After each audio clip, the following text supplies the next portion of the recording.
ಪ್ರಿಯ ಮಿತ್ರರೇ ನಮಸ್ಕಾರ. ಒಂದು ಪ್ರೇರಣಾದಾಯಕವಾದ ವಿಚಾರವನ್ನು ಇಟ್ಟುಕೊಂಡು ನಾನು ನಿಮ್ಮ ಮುಂದೆ ಬಂದಿದ್ದೇನೆ.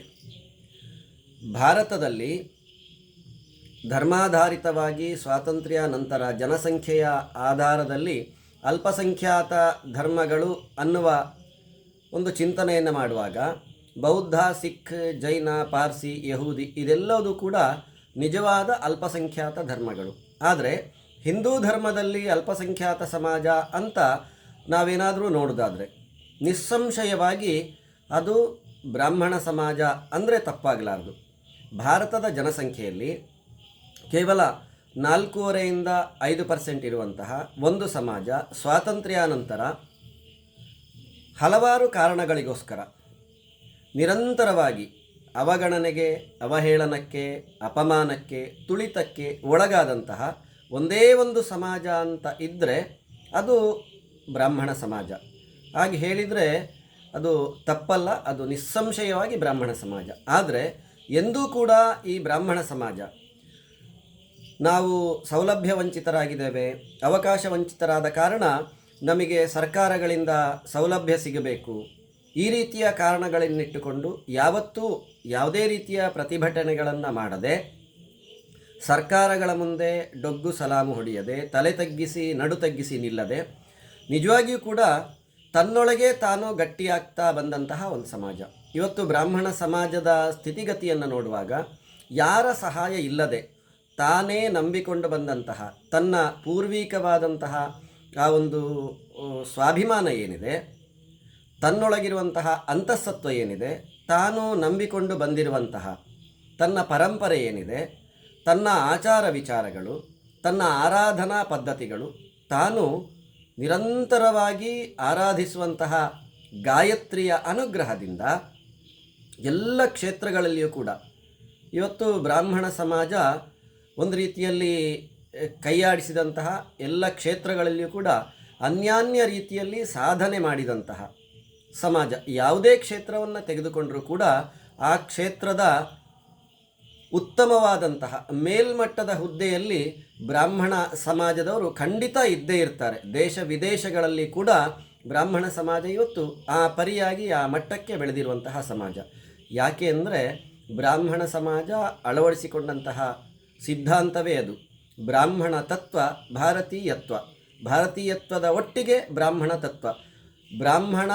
ಬ್ರಾಹ್ಮಣರು ಅನ್ನುವಂಥವರು ಬೇರೆ ಅಲ್ಲ, ತನ್ನೊಳಗೆ, ತನ್ನ ಮನೆಯ ಒಳಗೆ, ತನ್ನ ಸಮಾಜದ ಒಳಗೆ ತನ್ನ ಸಿದ್ಧಾಂತ ಏನಿದೆ ಅದನ್ನು ಆಚರಣೆ ಮಾಡ್ತಾ ಸುಲಲಿತವಾಗಿ ಭಾರತದ ಸಾರ್ವಜನಿಕ ಜೀವನದಲ್ಲಿ ಭಾರತದ ಎಲ್ಲ ಸಮಾಜದ ಒಳಗೆ ಒಂದಾಗಿ ಬೆರೆತಂತಹ ಭಾರತೀಯತ್ವದ ಆಧಾರದಲ್ಲಿ ಬ್ರಾಹ್ಮಣ ತತ್ವವನ್ನು ನಿಜವಾಗಿಯೂ ಅಳವಡಿಸಿಕೊಂಡು ಬೆಳೆದಂತಹ ಸಮಾಜ, ಬೆಳೀತಾ ಇರುವಂತಹ ಸಮಾಜ.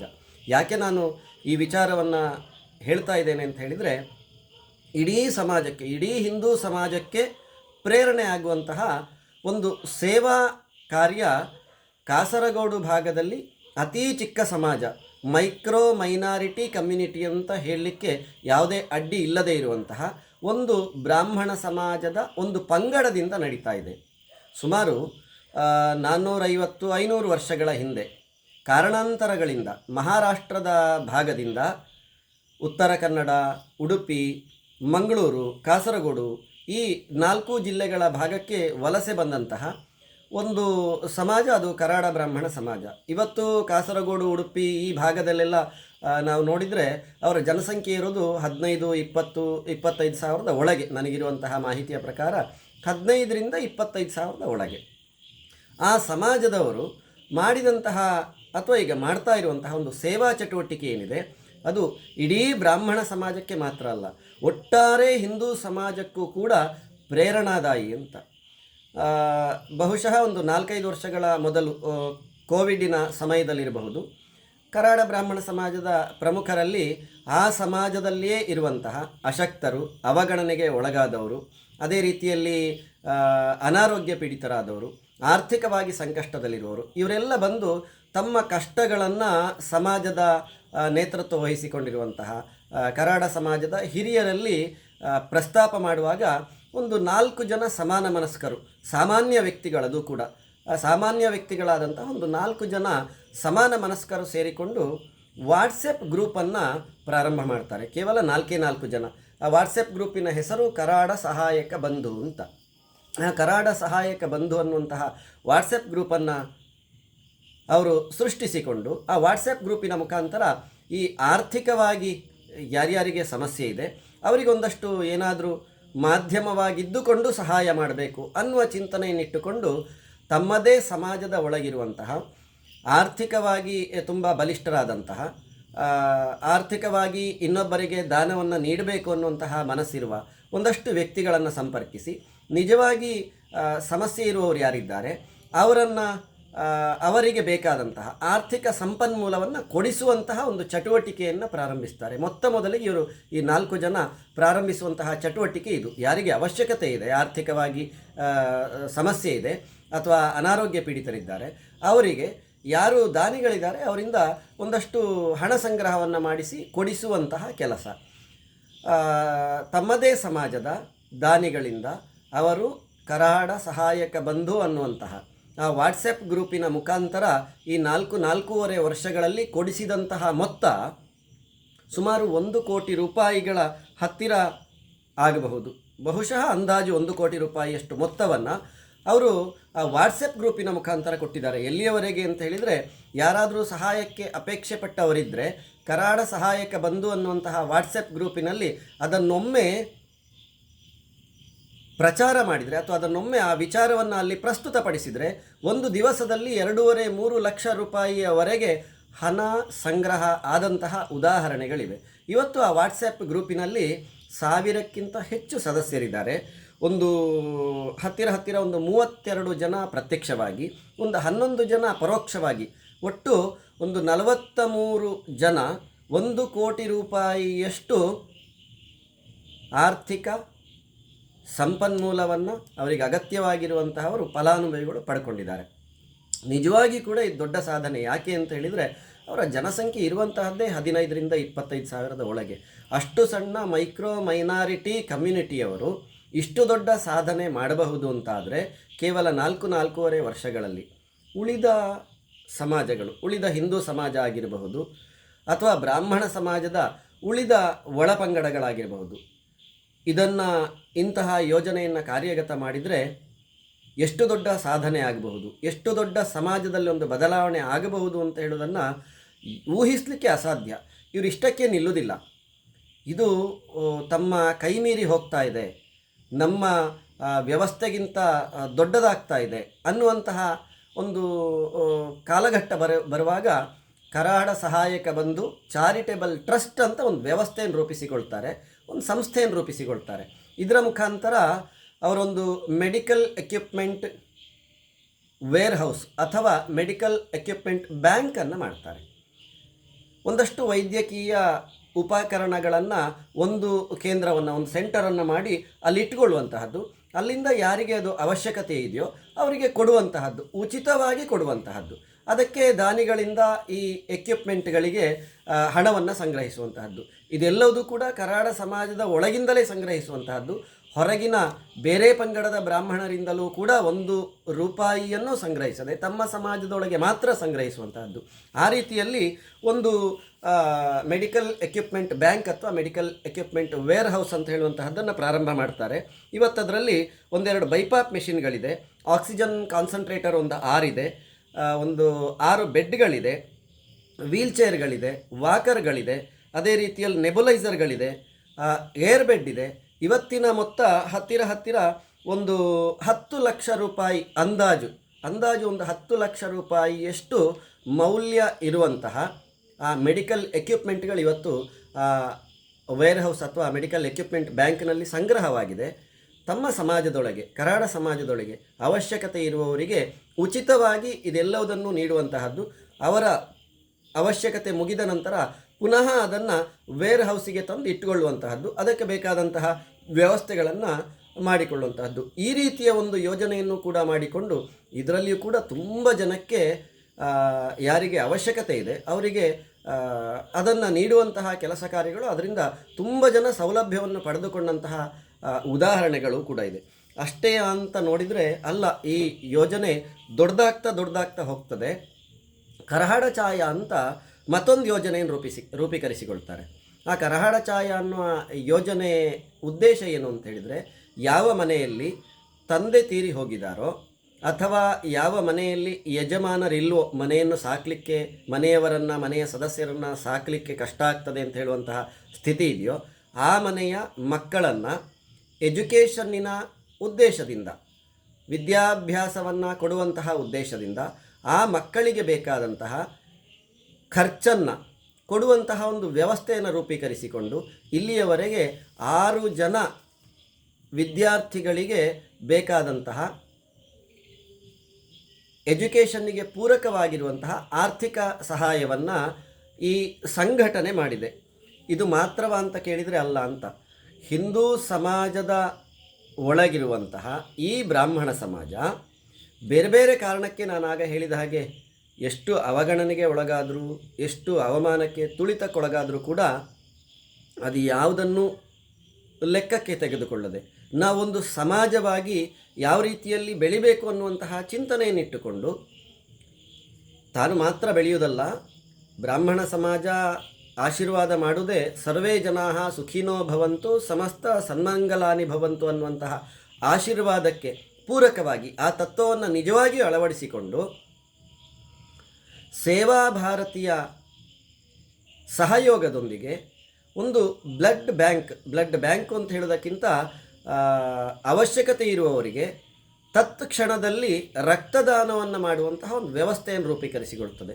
ರಕ್ತದಾನವನ್ನು ಮಾಡುವಂತಹದ್ದು ಕರಹಾಡ ಸಮಾಜದ ಬಂಧುಗಳು ರಕ್ತವನ್ನು ಯಾರಿಗೆ ಬೇಕಾದರೂ, ಯಾವುದೇ ಸಮಾಜದ, ಯಾವುದೇ ಜಾತಿಯ, ಯಾವುದೇ ಮತದ ವ್ಯಕ್ತಿಗಳಿಗೂ ಕೂಡ, ಅಲ್ಲಿ ಮತ ಇಲ್ಲ, ಜಾತಿ ಇಲ್ಲ, ಧರ್ಮ ಇಲ್ಲ, ಯಾವುದಿಲ್ಲ, ಎಲ್ಲರಿಗೂ ಕೂಡ ರಕ್ತದಾನವನ್ನು ಮಾಡುವಂತಹ ಒಂದು ಚಿಂತನೆಯನ್ನಿಟ್ಟುಕೊಂಡು ಇಷ್ಟರವರೆಗೆ ಹತ್ತಿರ ಒಂದು 350 ಯೂನಿಟ್ಗಿಂತಲೂ ಹೆಚ್ಚು ರಕ್ತದಾನವನ್ನು ಈಗಾಗಲೇ ಮಾಡಿಯಾಗಿದೆ.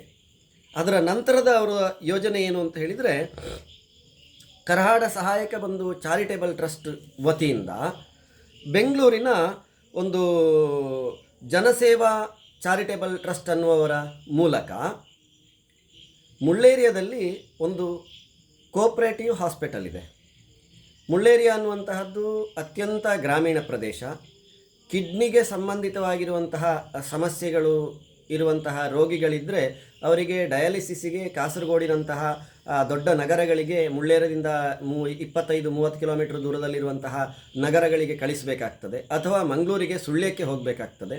ಮುಳ್ಳೇರಿಯಾದಲ್ಲಿ ಒಂದು ಡಯಾಲಿಸಿಸ್ ಯೂನಿಟನ್ನು ಮಾಡಬೇಕು ಅನ್ನುವಂತಹ ಅವರ ಕೋರಿಕೆಯಂತೆ ಈ ಕೋಆಪರೇಟಿವ್ ಸೊಸೈಟಿಯವರ ಕೋರಿಕೆ, ಅದೇ ರೀತಿಯಲ್ಲಿ ಜನಸೇವಾ ಚಾರಿಟೇಬಲ್ ಟ್ರಸ್ಟ್ನವರ ಮೂಲಕ ಕರಾಡ ಸಮಾಜದವರೇ ಆದಂತಹ ಶಿರಸಿಯ ಡಾಕ್ಟರ್ ಭಾಸ್ಕರ್ ಸ್ವಾದಿ ಟ್ರಸ್ಟ್ ಅನ್ನುವವರ ಆರ್ಥಿಕ ಸಹಾಯದೊಂದಿಗೆ 2 ಡಯಾಲಿಸಿಸ್ ಯೂನಿಟ್ಗಳನ್ನು ದಾನವಾಗಿ ನೀಡ್ತಾರೆ. ಹತ್ತಿರ ಅಂದಾಜು ವೆಚ್ಚ 20 ಲಕ್ಷ ರೂಪಾಯಿ ಆಗಬಹುದು. ಅಂತಹ ಒಂದು 2 ಡಯಾಲಿಸಿಸ್ ಯೂನಿಟ್ಗಳನ್ನು ಕೂಡ ದಾನವಾಗಿ ನೀಡ್ತಾರೆ. ಇದಾದ ನಂತರ ಇನ್ನೊಂದು ಯೋಜನೆ ಅವ್ರದ್ದು ಏನು ಅಂತ ಹೇಳಿದರೆ, NSS ಶಿಬಿರಗಳೊಟ್ಟಿಗೆ ಕೈ ಜೋಡಿಸ್ತಾರೆ.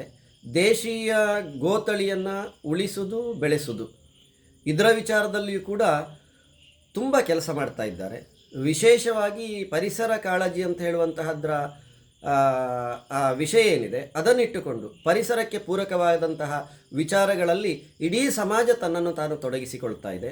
ಇದೆಲ್ಲದರಿಂದ ಪ್ರೇರಣೆಯಾದಂತಹ ಬದಿಯಡ್ಕದ ಒಂದು ಯುವಕರ ತಂಡ, ಧೀರಾಸ್ ಅನ್ನುವಂತಹ ಒಂದು ತಂಡ, ತಾವು ಕೂಡ ಏನಾದರೂ ಮಾಡಬೇಕು ಈ ರೀತಿಯಲ್ಲಿ ಎನ್ನುವಂತಹ ವಿಚಾರವನ್ನಿಟ್ಟುಕೊಂಡು ಸಮಾಜದ ಹಲವರನ್ನು ಸಂಪರ್ಕಿಸುವಾಗ ಎಲ್ಲಿಯೂ ಸರಿಯಾದ ಮಾರ್ಗದರ್ಶನ ಸಿಗದೇ ಇರುವಂತಹ ಸನ್ನಿವೇಶದಲ್ಲಿ ಈ ಕರಾಡ ಸಹಾಯಕ ಬಂಧು ಚಾರಿಟೇಬಲ್ ಟ್ರಸ್ಟಿನ ಜವಾಬ್ದಾರಿ ಇರುವ ವ್ಯಕ್ತಿಗಳನ್ನು ಸಂಪರ್ಕಿಸುವಾಗ ಅವರು ನೀಡಿದಂತಹ ಮಾರ್ಗದರ್ಶನದಂತೆ ಇವತ್ತು ಅಂದಾಜು ವೆಚ್ಚ 1.5 ಲಕ್ಷ ರೂಪಾಯಿಗಳಷ್ಟು ಅವರೂ ಕೂಡ ಮೆಡಿಕಲ್ ಎಕ್ವಿಪ್ಮೆಂಟ್ ವೇರ್ ಹೌಸ್ ಅಥವಾ ಮೆಡಿಕಲ್ ಎಕ್ವಿಪ್ಮೆಂಟ್ ಬ್ಯಾಂಕನ್ನು ಮಾಡಿಕೊಂಡು ಸಮಾಜದ ಆರ್ಥಿಕವಾಗಿ ಹಿಂದುಳಿದ ದುರ್ಬಲ ವರ್ಗದವರಿಗೆ ಪೂರಕವಾದಂತಹ ರೀತಿಯಲ್ಲಿ, ಫಲಾನುಭವಿಗಳಿಗೆ ಪೂರಕವಾದಂತಹ ರೀತಿಯಲ್ಲಿ ಒಂದಷ್ಟು ಸೇವಾ ಕಾರ್ಯಗಳನ್ನು ನಡೆಸ್ತಾ ಇದ್ದಾರೆ. ಅದಲ್ಲದೆ ಒಟ್ಟು ಸಮಾಜಕ್ಕೆ ಅನುಕೂಲ ಆಗುವಂತಹ ದೃಷ್ಟಿಯಿಂದ 10 ಲಕ್ಷ ರೂಪಾಯಿ ಬೆಲೆ ಬಾಳುವಂತಹ ಒಂದು ಆಂಬ್ಯುಲೆನ್ಸನ್ನು ಕೂಡ ಲೋಕಾರ್ಪಣೆಗೊಳಿಸಿ ಆ ಆಂಬ್ಯುಲೆನ್ಸಿನ ಮುಖಾಂತರ ಕೇವಲ ಆ ಆಂಬ್ಯುಲೆನ್ಸಿಗೆ ಬರುವಂತಹ ಖರ್ಚೇನಿದೆ, ಅದರ ವ್ಯವಸ್ಥೆಗಿರುವಂತಹ ಖರ್ಚು ಅಷ್ಟನ್ನು ಮಾತ್ರ ತೆಗೆದುಕೊಂಡು, ಯಾವುದೇ ಲಾಭದ ಉದ್ದೇಶ ಇಲ್ಲದೆ ಮೇಂಟೆನೆನ್ಸಿನ ಖರ್ಚನ್ನು ಮಾತ್ರ ತೆಗೆದುಕೊಂಡು ಇಲ್ಲಿಯವರೆಗೆ 4-5 ತಿಂಗಳ ಹಿಂದೆ ಕಳೆದ ನವೆಂಬರ್ ಡಿಸೆಂಬರ್ನಲ್ಲಿ ಲೋಕಾರ್ಪಣೆ ಮಾಡಿದ್ದು, ಇಲ್ಲಿಯವರೆಗೆ ಹತ್ತಿರ 100ಕ್ಕಿಂತ ಹೆಚ್ಚು ಟ್ರಿಪ್ಗಳನ್ನು ಮಾಡಿದೆ. 1 ರೂಪಾಯಿಯೂ ಕೂಡ ಲಾಭಕ್ಕೋಸ್ಕರ ತೆಗೆದುಕೊಳ್ಳದೆ ಮೇಂಟೆನೆನ್ಸ್ ಖರ್ಚನ್ನು ಮಾತ್ರ ತೆಗೆದುಕೊಂಡು ಸಮಾಜಕ್ಕೋಸ್ಕರ, ಸಾರ್ವಜನಿಕರಿಗೋಸ್ಕರ, ಧರ್ಮ ಮತ ಜಾತಿ ಯಾವುದನ್ನು ನೋಡದೆ ಅದನ್ನು ಸಮರ್ಪಿಸಿದೆ. ನಾವು ಬೆಳಿಬೇಕು, ನಮ್ಮ ಸಮಾಜ ಬೆಳಿಬೇಕು, ಬ್ರಾಹ್ಮಣರು ಬೆಳಿಬೇಕು. ಮಾತ್ರವಲ್ಲ, ನಾವು ಸಮಾಜ ಜೀವಿಗಳಾದ ಕಾರಣ, ಸಂಘ ಜೀವಿಗಳಾದ ಕಾರಣ, ಒಟ್ಟು ಹಿಂದೂ ಸಮಾಜವೂ ಕೂಡ ಕಷ್ಟದಲ್ಲಿ ಸಿಲುಕಿಕೊಂಡಾಗ ನಾವು ಒಂದಷ್ಟು ಬೆನ್ನೆಲುಬಾಗಿ, ಪೂರಕವಾಗಿ, ಸಹಾಯಕ್ಕಾಗಿ ನಿಲ್ಲಬೇಕು ಅನ್ನುವಂತಹ ದೃಷ್ಟಿಯಿಂದ ನಾನು ಮೊದಲೇ ಹೇಳಿದಾಗೆ ನಮ್ಮೊಳಗೆ, ಅಂದರೆ ಬ್ರಾಹ್ಮಣರೊಳಗೆ, ಸಮಾಜದ ಒಳಗೆ ಬ್ರಾಹ್ಮಣ ತತ್ವ, ಸಮಾಜದಿಂದ ಹೊರಗೆ ಭಾರತೀಯತ್ವ, ಇದೆರಡನ್ನೂ ಉಳಿಸಿಕೊಂಡು ಈ ರೀತಿಯ ಚಿಂತನೆಗಳನ್ನಿಟ್ಟುಕೊಂಡು ಇವತ್ತು ಆ ಸಮಾಜ ಇಡೀ ಬ್ರಾಹ್ಮಣ ಸಮಾಜಕ್ಕೆ, ಒಟ್ಟಾರೆ ಹಿಂದೂ ಸಮಾಜಕ್ಕೆ ಪ್ರೇರಣೆಯನ್ನು ನೀಡುವಂತಹ, ಮಾರ್ಗದರ್ಶನ ಮಾಡುವಂತಹ ಒಂದು ಸಾಲಿನಲ್ಲಿ ಮಾದರಿಯಾಗಿ ಮುಂದೆ ನಿಂತಹ ಸಮಾಜ. ನಾನು ಯಾಕೆ ಇಷ್ಟನ್ನೂ ವಿಚಾರವನ್ನು ನಾನು ಇವತ್ತಿಲ್ಲಿ ಪ್ರಸ್ತುತಪಡಿಸಿದೆ, ಮಾತಾಡಿದೆ ಅಂತ ಹೇಳಿದರೆ, ಇಡೀ ಬ್ರಾಹ್ಮಣ ಸಮಾಜ ಈ ರೀತಿಯಲ್ಲಿ ಚಿಂತನೆ ಮಾಡಿದರೆ, ಬ್ರಾಹ್ಮಣ ಸಮಾಜದಲ್ಲಿ ಅನ್ಯಾನ್ಯ ಒಳಪಂಗಡಗಳಿದೆ, ಆ ಒಳಪಂಗಡಗಳವರು ಈ ರೀತಿಯಲ್ಲಿ ಅವರವರ ಒಳಪಂಗಡಕ್ಕೆ ಮಾತ್ರ ಅಂತ ಚಿಂತನೆ ಮಾಡಿದರು, ಅಥವಾ ಇಡೀ ಬ್ರಾಹ್ಮಣ ಸಮಾಜ ಒಟ್ಟಾಗಿ ಈ ರೀತಿಯ ಯೋಜನೆಗಳ ಬಗ್ಗೆ ಚಿಂತನೆ ಮಾಡಿ ಅದು ಕಾರ್ಯರೂಪಕ್ಕೆ ಬರುವಂತೆ ಮಾಡಿದರೆ ಒಂದು ಸಮಾಜದಲ್ಲಿ ವಿಶೇಷವಾದಂತಹ ಒಂದು ಸಂಚಲನವನ್ನೇ ಉಂಟು ಮಾಡಲಿಕ್ಕಿರುವಂತಹ ರೀತಿಯಲ್ಲಿ ಸೇವಾ ಕಾರ್ಯಗಳು ನಡೀಲಿಕ್ಕೆ ಸಾಧ್ಯ ಇದೆ. ಮಾತ್ರವಲ್ಲ, ಇಡೀ ಹಿಂದೂ ಸಮಾಜವೇ ಇದನ್ನು ಅಳವಡಿಸಿಕೊಂಡಿತ್ತು ಅಂತಾದರೆ ಯಾವುದೇ ಕಾಲಕ್ಕೂ ಕೂಡ ಅಸಂಘಟಿತ ಅನ್ನುವಂತಹ ಮಾತೇನಿದೆ ಅದು ದೂರವಾಗಿ ಸಂಘಟಿತವಾದಂತಹ ಬ್ರಾಹ್ಮಣ ಸಮಾಜ, ಸಂಘಟಿತವಾದಂತಹ ಇಡೀ ಹಿಂದೂ ಸಮಾಜ ಈ ದೃಷ್ಟಿಯಲ್ಲಿ ಒಂದಾಗಲಿಕ್ಕೆ ಸಾಧ್ಯ ಇದೆ, ಈ ದೃಷ್ಟಿಯಲ್ಲಿ ಒಗ್ಗಟ್ಟಾಗಲಿಕ್ಕೆ ಸಾಧ್ಯ ಇದೆ, ಈ ದೃಷ್ಟಿಯಲ್ಲಿ ಒಟ್ಟಾಗಲಿಕ್ಕೆ ಸಾಧ್ಯ ಇದೆ. ನಾನು ವಿನಮ್ರವಾಗಿ ಬ್ರಾಹ್ಮಣ ಸಮಾಜದ ಪೀಠಾಧಿಪತಿಗಳಲ್ಲಿ, ಬ್ರಾಹ್ಮಣ ಸಮಾಜದ ಮುಖಂಡರಲ್ಲಿ, ಬ್ರಾಹ್ಮಣ ಸಮಾಜದ ನೇತೃತ್ವ ವಹಿಸಿಕೊಂಡವರಲ್ಲಿ, ಬ್ರಾಹ್ಮಣ ಸಮಾಜದಲ್ಲಿರುವಂತಹ ಅನ್ಯಾನ್ಯ ಕಾರ್ಯಕ್ಷೇತ್ರಗಳಲ್ಲಿ ಉನ್ನತ ಸ್ಥಾನದಲ್ಲಿರುವ ವ್ಯಕ್ತಿಗಳಲ್ಲಿ ವಿನಂತಿಸಿಕೊಳ್ಳುವಂತಹದ್ದು, ಇಂತಹದ್ರ ಬಗ್ಗೆ ಚಿಂತನೆ ಮಾಡಿ ಈ ರೀತಿಯ ಯೋಜನೆಗಳನ್ನು ಕಾರ್ಯಗತಗೊಳಿಸಿ ಒಟ್ಟು ಬ್ರಾಹ್ಮಣ ಸಮಾಜ ಮುಂದಿನ ದಿನಗಳಲ್ಲಿಯೂ ಕೂಡ ಸಮಾಜಕ್ಕೆ ಮಾರ್ಗದರ್ಶನ ನೀಡುವಂತಹ, ಇಡೀ ಹಿಂದೂ ಸಮಾಜಕ್ಕೆ ಮಾರ್ಗದರ್ಶನ ನೀಡುವಂತಹ ಕಾರ್ಯಚಟುವಟಿಕೆಗಳಲ್ಲಿ ಮುಂದುವರಿಯಲಿಕ್ಕೆ ಪೂರಕವಾಗಿರುವಂತಹ ಚಿಂತನೆಗಳನ್ನು ಮಾಡುವುದರ ಮುಖಾಂತರ ನಾವೆಲ್ಲರೂ ಒಂದಾಗೋಣ. ತನ್ಮುಖಾಂತರ ಆ ಗಾಯತ್ರಿ ಮಾತೆಯ ಅನುಗ್ರಹಕ್ಕೆ ಪಾತ್ರರಾಗೋಣ ಅಂತ ಹೇಳ್ತಾ ನಿಮ್ಮೆಲ್ಲರಿಗೂ ವಂದಿಸ್ತಾ ವಿರಮಿಸ್ತೇನೆ. ಜೈ ಹಿಂದ್, ವಂದೇ ಮಾತರಂ.